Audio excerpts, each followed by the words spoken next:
আসসালামু আলাইকুম, welcome back to my channel. So আমার ভিডিওস যদি ভালো লাগে থাকে আমার চ্যানেলটা সাবস্ক্রাইব করবো, আমার নতুন চ্যানেল। সো আমি আজকে একটা রেসিপি শেয়ার করবো কিলা হাত খরার বাকল দিয়া বুনা করছি মাছ দি।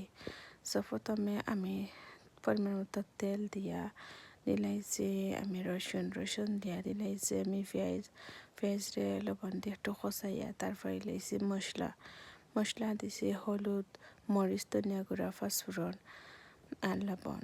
সো দিয়া আমি বালা করে মশলারে বিরান করছি, বিরান করে মশলার গন্ধ যাবাইয়া মাছ কাটিয়া দইয়া রাখছিলাম। সো বাদে আমি মাছ এড করেছি, মাছ একটু মানে জহরিয়া মাছ যে সময় হয়ে গেছে তারপরে আমি শিরাই লাইছি। সো লুক আমার ফাইনাল লুক। সো আমার যদি চ্যানেলের ভিডিও ভালো লাগে দেখে তে আমার চ্যানেলটা সাবস্ক্রাইব করবা আর অবশ্যই কমেন্ট করে